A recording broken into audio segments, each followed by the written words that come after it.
Monsieur le Président, il y a plus d'un an, ma collègue, la porte-parole de la Justice, députée de Joliette, posait une question à la ministre de la Justice en lui disant qu'il y avait, compte tenu des délais, une crainte réelle et légitime dans la population que justice ne soit jamais rendue.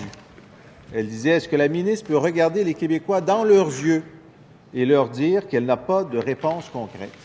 La ministre a répondu ce qu'elle nous répond depuis un an, on travaille tous les jours.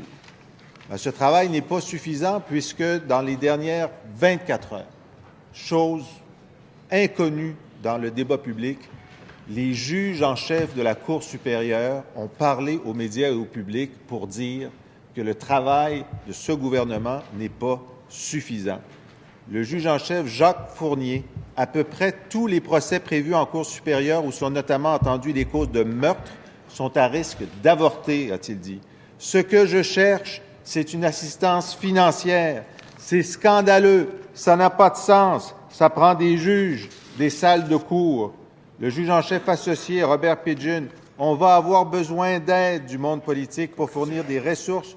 On est à l'âge de pierre en matière de services judiciaires. Pourquoi n'annonce-t-elle pas aujourd'hui même des ressources supplémentaires? Voilà. Madame la ministre de la Justice. Monsieur le Président, je pense qu'on s'entend sur les besoins de notre système de justice.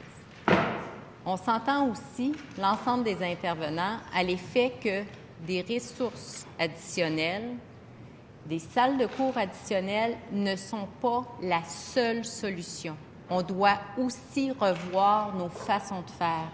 On doit optimiser les ressources que nous avons et dont nous disposons.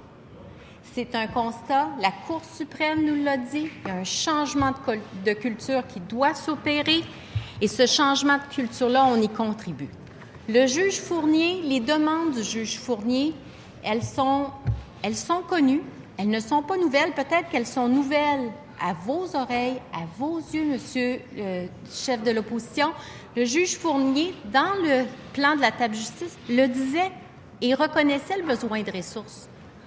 On est à analyser ces ressources-là dans un contexte de changement de culture, Monsieur le Président. Première complémentaire, Monsieur le chef de l'opposition. Je n'en crois pas mes oreilles. On est à analyser. On n'est pas au moment d'analyser. Elle a eu un an et plus pour analyser. On est au moment d'agir. Les juges sortent pour dire. La juge associée Côté, nous avons demandé 15 postes additionnels. Nous attendons des réponses. Les juges ne veulent que ça. Qu'y a-t-il à analyser, sauf de donner immédiatement des ressources pour que les accusés de meurtre... Madame la ministre de la Justice. Des gestes posés, il y en a eu en parallèle, Monsieur le Président. On a ajouté la visioconférence au Palais de Bordeaux puis au Palais de justice de Montréal pour des comparutions, pour réduire des délais. Non, mais c'est vrai. Aux réactions qu'on entend de l'autre côté, Monsieur le Président, il y a une incompréhension et une méconnaissance des causes des délais judiciaires. On a ajouté 15 procureurs au bureau du directeur des poursuites criminelles et pénales pour traiter le flux de dossiers causé par la décision de Jordan. On a mis en place 3 projets pilotes de déjudiciarisation. On a affecté 2 juges à la retraite de la Cour supérieure au Palais de justice de Montréal pour prêter main forte au juge Fournier pour lui permettre de traiter plus de dossiers. On a ajouté 60 jours de... Deuxième complémentaire, Monsieur le chef de l'opposition. Et ce gouvernement a coupé 25 millions de dollars en 3 ans dans l'administration de la justice et le nombre de postes au DPCP. Pourquoi est-ce que vous pensez que les juges en chef sortent si ça va si bien, si c'est satisfaisant? Très clairement, ce n'est pas satisfaisant. Est-ce qu'elle va entendre et comment se fait-il qu'il n'y a pas d'annonce aujourd'hui? Hier, en Ontario, 13 juges de plus, 32 procureurs adjoints de plus, 16 avocats de service de plus. Pourquoi c'est possible en Ontario et c'est impossible pour les libéraux du Québec? Madame la ministre de la Justice. Monsieur le Président, on n'a pas dit que c'était impossible. On est dessus. On ne fera pas des annonces pour combler l'agenda du chef de l'opposition, Monsieur le Président. Monsieur le Président, Monsieur le Président, L'arrêt Jordan de la Cour suprême, il demande un changement de culture. Changer la culture dans le milieu judiciaire, c'est changer les façons de faire. C'est mobiliser les acteurs. Vous savez quoi, Monsieur le Président? J'ai réussi à le faire. On est la première province au Canada à avoir déposé un plan d'action qui vise justement à s'attaquer à ce changement de culture qui est essentiel, Monsieur le Président. Alors, j'ai vraiment pas de leçon à prendre du chef de l'opposition. Troisième complémentaire, Monsieur le chef de l'opposition.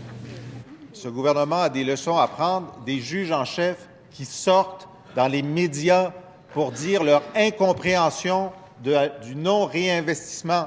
On est d'accord avec le changement de culture. C'est dire, bon, dans cette maison de la justice, il faut analyser le changement de toute la plomberie. D'accord. Mais la maison brûle. La maison brûle. Avant d'analyser la plomberie, peut-elle éteindre le feu avec des ressources additionnelles immédiatement? Madame la ministre de la Justice. Simplement vous lire ce qui suit. La Cour supérieure du Québec appuie toutes les démarches qui visent la réduction des délais en matière criminelle. Elle est heureuse de coopérer avec les partenaires de la table Justice Québec afin de proposer et de mettre en œuvre des solutions concrètes pour résoudre cette crise. La Cour supérieure prône l'ajout de ressources alternatives, incluant le recours des juges retraités pour traiter les dossiers ne nécessitant pas la présence d'un juge en exercice. Je suis convaincue que ces nouvelles façons de faire nous permettront tous ensemble de relever le défi. Jacques Fournier, ça, c'est la réalité. Monsieur le Président, rassembler la Cour du Québec, la Cour supérieure, le barreau, les associations d'avocats de la défense, le ministère de la Sécurité publique, les centres de services d'aide juridique autour d'une même table pour s'attaquer ensemble au même dossier. J'ai réussi à le faire.